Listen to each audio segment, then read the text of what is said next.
জাতি ত্রাণকর্তা, উদ্ধারকর্তা, আমরা এই দেখবো, আমরা ওই দেখবো, কিন্তু কদিন পরে দেখা গেল সিচুয়েশন আসলে অন্যটা। গত এক মাসে আপনার খালি বলছেন আমাদেরকে সময় দেন, আপনাদেরকে কিসের, আপনাদেরকে কাজের সময় দিতে পারি, অকাজ বা কুকাজের সময় আমরা কখনোই দিতে পারি না।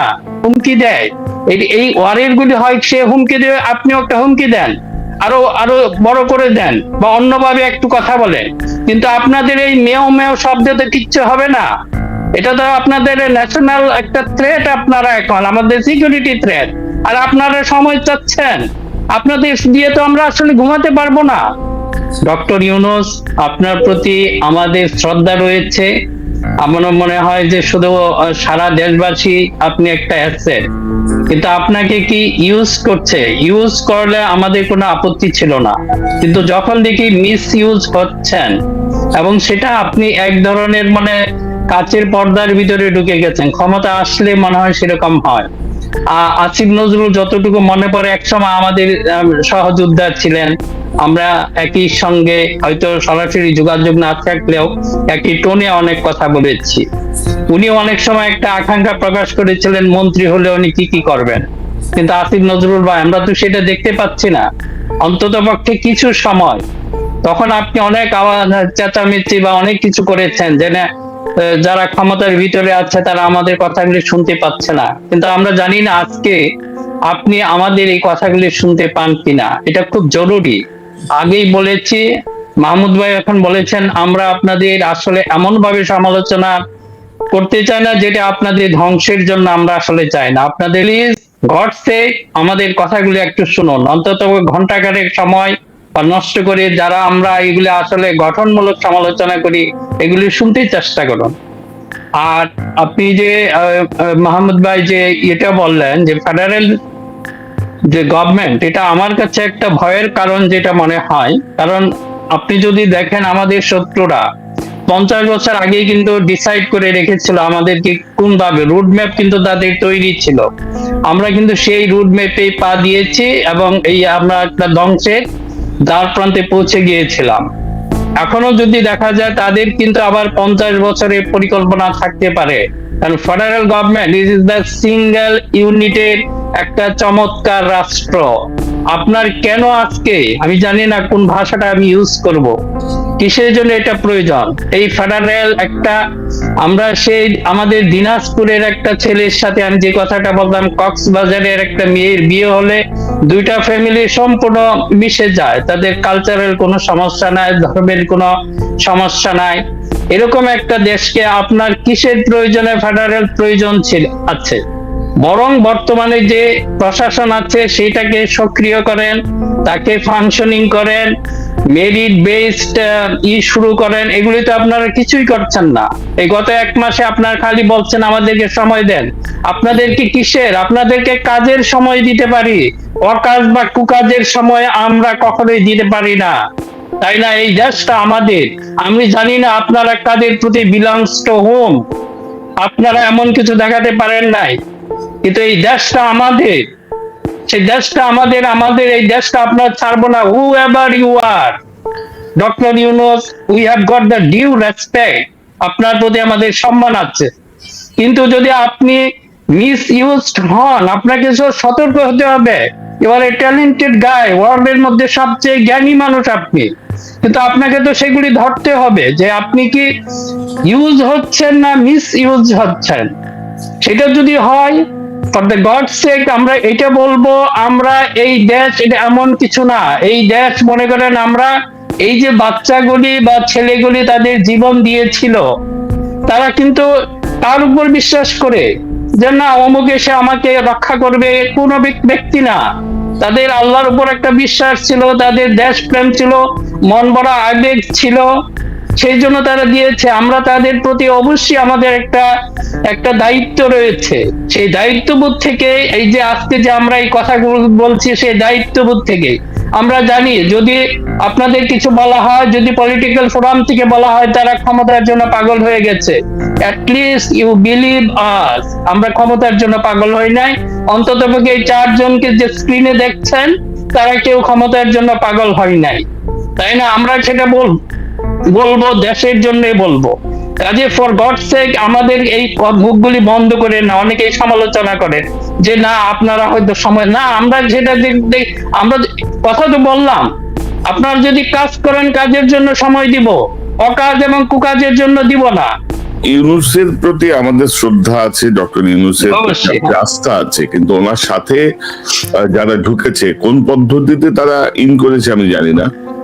এখন পর্যন্ত আমরা দেখছি অধিকাংশ 111 এর প্রোডাক্ট, এবং হাসিনার অনুগত বাহিনীকে তারা আবার মানে প্রমোট করার বা বসানোর চেষ্টা করছে বিভিন্ন ভাবে। আসলে আমি ব্যক্তিগতভাবে ওনাকে যতটুকু জানি, ওনার কিছু আত্মীয় স্বজন সিঙ্গাপুরে আছে, ওর মাধ্যমে আমি জানি উনি ওনার চিন্তা ভাবনা বেশি ভারতকে নিয়ে আমাদের কাছাকাছি, আমার কাছে যতটুকু মনে হয় ওনার ব্যক্তিগত। কিন্তু উনি আজ যে এখন চিফ অ্যাডভাইজার হিসাবে সেটা কেন করতে পারতেছেন না, এটা কিন্তু আমাদের একটু খেয়াল করতে হবে। টোটাল মেকানিজমটিকে একটু বোঝার চেষ্টা করতে হবে যে ওনার হাতে টুলস গুলি কি। এটা পররাষ্ট্র মন্ত্রণালয় খেয়াল করেন, এটা কিন্তু একটা বিরাট টুলস। এখন উনি যে হয়তো কথা বলেছেন, এই যে ওনার সাথে দেখা সাক্ষাৎ, এই কাজগুলি কে করেছে? আমাদের ব্যুরোক্রেটরা করেছে, ওখানে যারা আছেন তারা এই কাজটা করেছে। এখন ওখানে কারা আছে? এখন এই জিনিসটা আমাদের একটু দেখতে হবে। আমি যে একটা লিস্ট পেয়েছি, ওখানে যদি বলেন যে সব জায়গায় যে মিনিস্টার বা অ্যাডভাইজারদের এদের মধ্যে পিএস বলা হয়, ওখানে ডাইরেক্টর বলা হয়, director of the to the chief adviser. এখন ওখানে যে আছেন ওই ভদ্রলোকের নাম হলো সদীপ্ত আলম। আমি জাস্ট নামটা এই জন্য বলছি আপনাদের বোঝার জন্য। এই সদীপ্ত আলম কে ছিল? সে ছিল হাসিনা গভর্নমেন্টের টোটাল বেনিফিশিয়ারি একজন অফিসার। এখন আমাদের প্রশ্ন হলো, আমাদের যে এই পররাষ্ট্র উপদেষ্টা যিনি হয়েছে, এখন সে তো সমস্ত কিছু পাস করে দিবে হাসিনার কাছে কিংবা ওখানে, তা আপনি কি ফাইট করবেন? এই যে রাজনাথ যে একটা হুমকি দিয়েছে, এখন খেয়াল করেন, কেউ আপনাকে একটা হুমকি দিলে আপনি কি তখন কি বলবেন? সাইকোলজিক্যাল প্রথমে আপনি একটা চিন্তা করবেন, তার এই হুমকি থেকে আমি কিভাবে রক্ষা পাবো, কারণ আমার শরীরকে আমাকে বাঁচাইতে হবে, আমার প্রোটেকশনটা কি?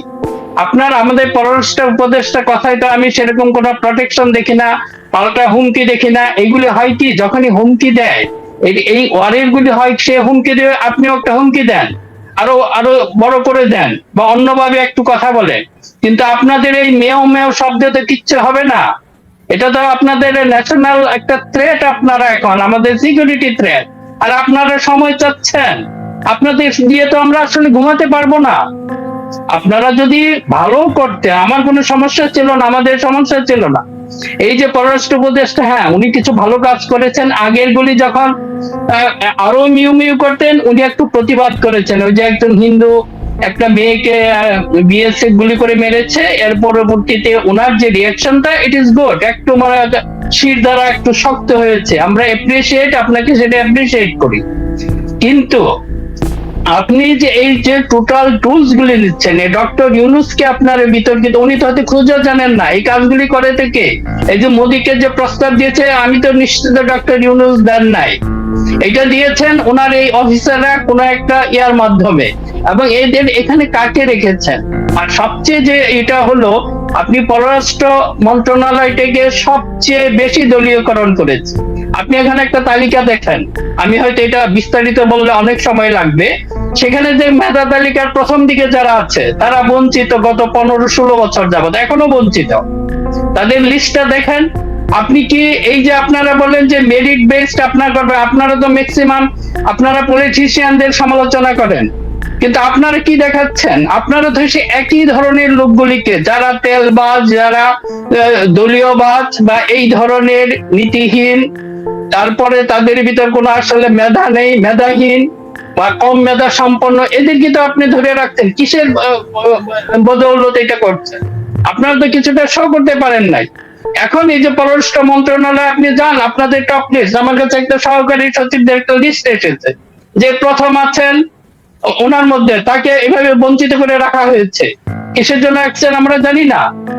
এখন আপনারা যদি রিয়েলি ফাইট করতে চান, এই প্রস্তুতিগুলি তো আমাদের দেখাইতে হবে না। আপনাদের পররাষ্ট্র মন্ত্রণালয় এটা একটা টুলস, এটা যে যদি আপনি এই দুর্বলতাগুলি রাখেন, এখানে ওদের স্পাই রাখেন, আপনি যা কিছু বলবেন না ওদেরকে বলে দিবে, আপনার তো কোনো কিছু কাজ করতে পারবেন না।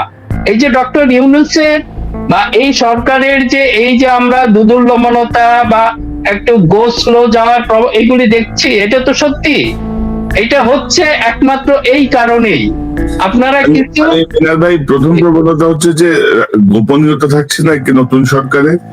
দ্বিতীয়ত হচ্ছে তারা যেহেতু হাসিনার আশীর্বাদ পুষ্ট, হাসিনার দ্বারা এতদিন ধরে 2 নম্বরই করে আসছে, তারা বিভ্রান্ত করার চেষ্টা করবে নতুন সরকারকে, যেন সাকসেসফুল হতে না পারে।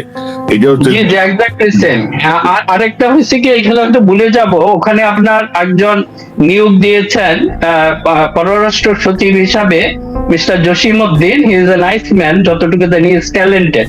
ওনাদের ব্যাচে সম্ভবত উনি 3rd হয়েছিল। আমার কাছে সবচেয়ে আকর্ষণীয় হলো এই মেরিটোক্রেসিটা, যে ওনাদের মেরিট বেস যদি আসে যেই হোক, সেটাকে আমরা অ্যাপ্রিসিয়েট করব। এটাকে আপনারা অবশ্যই একটা প্রশংসার যোগ্য।